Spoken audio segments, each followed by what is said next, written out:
Previously on the haunting of 20 Elmton Road. I've been conducting my own paranormal investigation as a skeptic to see if the building in Cresswell is haunted. I've been using a variety of ghost hunting equipment, hoping to capture something on camera. Although not confirmed, we've brought up the name Tom from an earlier investigation 2 years prior, so that's what I've been looking for, through history, through research, but so far nothing concrete has come through. I've invested in new equipment to hopefully capture something, and when I left the cameras rolling last time, it appeared that something was trying to communicate with me whilst I wasn't there. Then we captured this, which I cannot explain. A shadow. What is it? What could have done that? I have no idea. We concluded the last video saying that I must return for another live investigation, but this time I'm not by myself, I'm with my old friend Beck.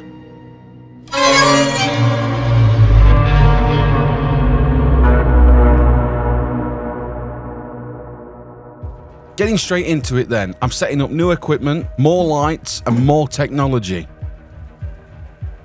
This time I'm joined by good old friend Beck. We go back years. We first met in our teenage years where we started filming together, and since then we've been on many journeys together. Although we don't see each other regularly, we do follow each other, and we do communicate now and then. She reached out to me as a skeptic, wanting to join me in my investigation, hoping together we can find something. So lights are on, so we're not in the dark yet. There's Beck, say where am I, Beck? So we've got some new tools. Here's what we have got. The new equipment I'm using are as follows. A Magnavox, which observes spikes in magnetic field strengths. A Seismo, which is a vibration monitoring device. Thermal anomaly detector, which detects periods of extreme temperature changes. And an aeroflux, which measures fluctuations in air pressure. We've got the EMF meter, which I'll stand a bit further away, see if you can see it flickering. It's been doing this all night. In fact, it's been doing that for the last 24 hours. You can see it flickering. The EMF was reacting pretty much all night, stood there in its usual place on the round table in the office area. Nobody's near it, nobody's setting it off, no equipment setting it off, because we've tried all of that. We placed it near the Ouija board, which we was going to do, but we didn't, which we'll explain a little bit later on. Now remember, this is detecting fluctuations in electromagnetic fields left behind by paranormal activity. Now this is the chair that I sat in last time, which I'm just going to position how it were last time. Just in case, alright? So this is the first time I've communicated with spirits, so we'll see how it goes. So hello spirits, my name's John, you might have met me before.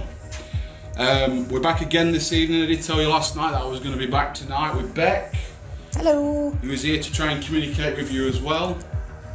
We'd love it if you could try and communicate with us again tonight, tell us a little bit more about you. Preferably surnames would be fantastic, especially Tom. Warm plant have come through. 13. We've got lots of new devices tonight for spirits. That's the same name, isn't it? Rosaline's come straight through. Rosalind, sorry. That's just weird. Are you with us, Rosaline, right now? If you are, communicate with us through the device that you're doing now, or if you can see all these shiny lights that we've got all around the place. We've got some balls on the floor, we've got balls on the table, we've got a teddy upstairs. If you can try and touch one, move one, that'd be fantastic. Although not our primary focus, the name Rosaline or Rosalind has come up twice before. Now there was many words that came through the Alice box, in fact the most we've ever had. Here's a list of every word that came through.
just had a wave of emotion just come straight over me, like my eyes are tearing up and I'm getting tingles all over my body.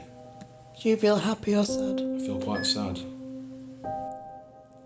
Have you got any overwhelming, I see the tears building thing again in my eyes. I can feel my eyes welling up. I feel really upset. Are you feeling that? No. Now the whole live felt completely different. Whatever was with us, we haven't felt before. And I have never felt this way before. I genuinely felt sad. I felt like I could break down and cry. But it came and it went. And then we captured this. Look to the right where I'm sat. A wave of emotion just comes straight. Did you see it? My eyes are tearing up. It's a similar shadow we've seen before in the last video. Do you feel happy or sad? I feel quite sad. To the naked eye and to the live stream, we never captured this, never even seen it. But on the video camera behind us, which was set up to record throughout the entire live investigation, every time I said I felt sad, there seemed to be a shadow around me. The shadow lingered behind the back of me, and there's even a point there where the first time ever we see some orbs right at the top of the screen.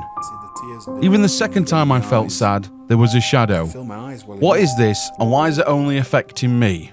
To be honest, I don't know. It came in waves, and then it'd instantly go. Obviously, we couldn't see the shadows until we reviewed the footage. What does it mean?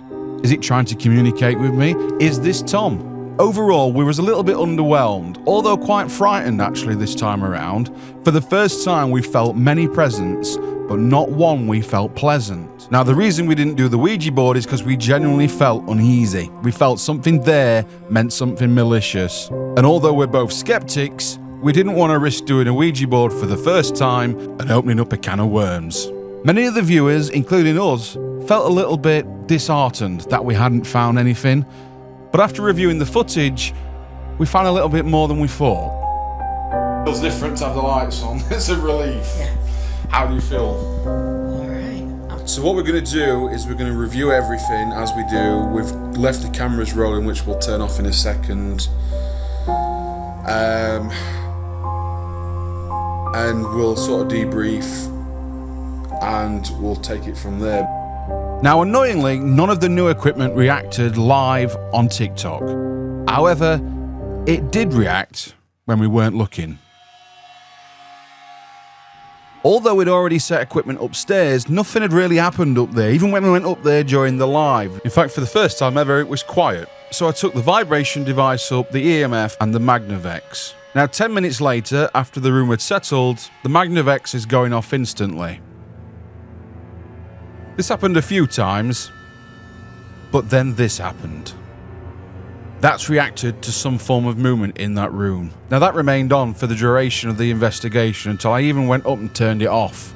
What could it have been? Something must have moved in there to set that meter off. But what? Visibly nothing moves. Now frustratingly, that's the last thing we capture on the cameras. So I'm left scratching my head once again, feeling no further forward than we were at the beginning of the video. What if there was something that happened, staring me right in the face, that I've missed all along?